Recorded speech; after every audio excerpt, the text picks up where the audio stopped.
are talking about the movie An English Haunting, set in the dusty wastelands of Texas. I'm only joking, of course this is set in England. This one is directed by Charlie Steed, who also co-wrote this, and stars David Lenik and Tessa Wood. So this is a period classic English haunting story, yes, probably the title suggests. We have this young guy who is been called to his grandfather's stately manor. He goes there with his alcoholic mother because the grandfather is on his deathbed, and the nurse that was looking after him has just disappeared, run away, one assumes. And this old Gothic style manor seems to be harbouring some type of dark secrets. We see mystery kind of figures seemingly wandering the grounds, paranormal events, the rocking chair won't stop kind of going back and forth. All the kind of the signs of your standard haunting, one would think. And what's going on? Obviously, you have to watch the movie to find out. Suffice it to say, however, there are layers here that will, as the movie progresses, that you uncover and discover the truth about the horror that's happened in this mansion.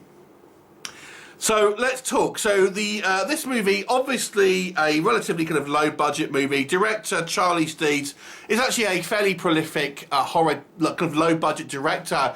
I recently reviewed one of his called Winter Skin, and he's also got another movie out called The Barge People, which I'm quite eager to see, which sounds quite fun, I must say.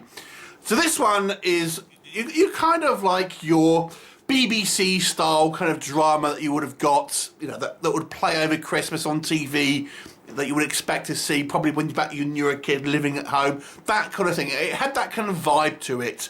So it is definitely a throwback to the very British style TV dramas that used to populate our screens, and I guess still do to a certain degree with things like obviously The Crown and all of that sort of stuff, but Downton Abbey, this kind of feel to it. It's actually set in the 1960s. Because of the setting, however, it does feel like it's maybe takes place, you know, a little bit before that, maybe a little bit before that kind of period of time, but it is actually in the 1960s.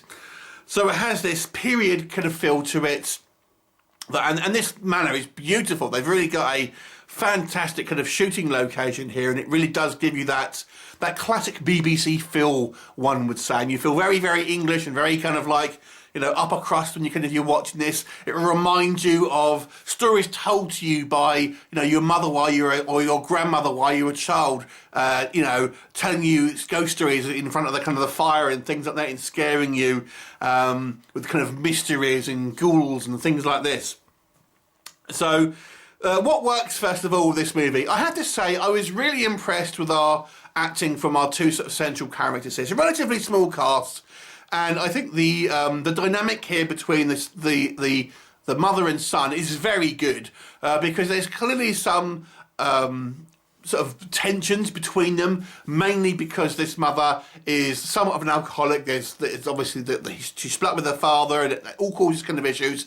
But I feel it is done in a mature way where we people act like a real family, despite their obvious problems. They are still trying to do the best with each other and kind of look out for one another.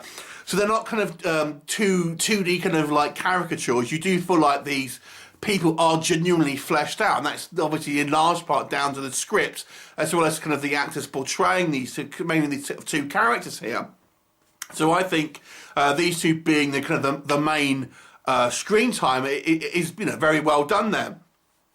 Like I've alluded to, I think one of the kind of the key things of this movie is the fantastic location shooting here, because you really do get this Gothic kind of feel to it, this old time classic kind of ghost story that will remind you of things like Wuthering Heights and that type of fare that I feel is very kind of British in its kind of in the way it kind of presents itself.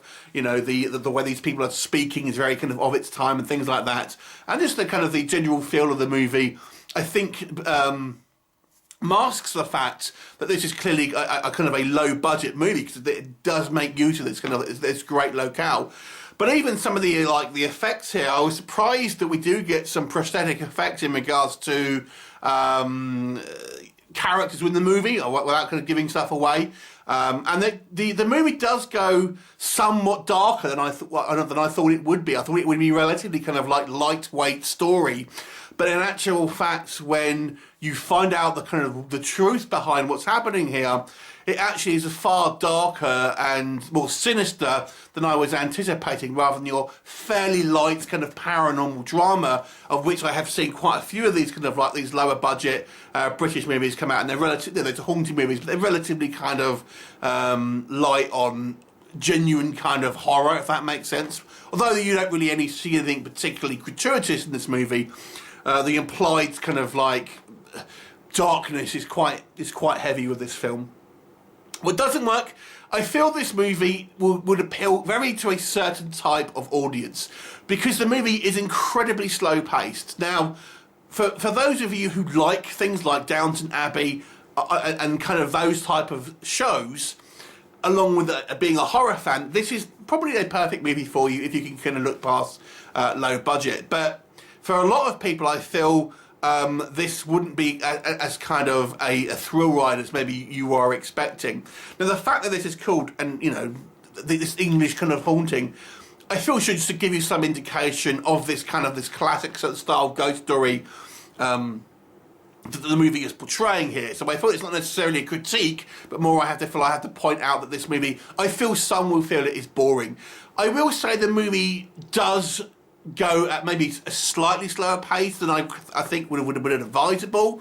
Obviously, the last act here is where things are revealed, but I feel there maybe could have been a little bit more kind of going on plot development wise in regards to maybe the first two acts, particularly the kind of the second act, which I feel is not all that different from the first act, if we're being honest.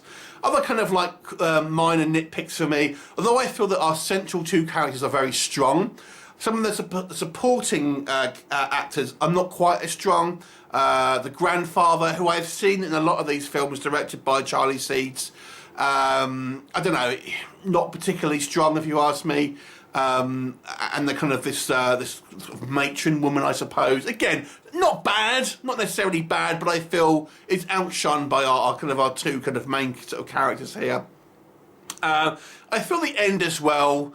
I do have some problems with the ending in regards to, without spoiling anything here, when our antagonist is revealed ultimately, there seems to be, I question the physical match-up between what have happened. Ultimately, there's a physical altercation between two parties, and I was like, surely this party would not be able to outpower this party.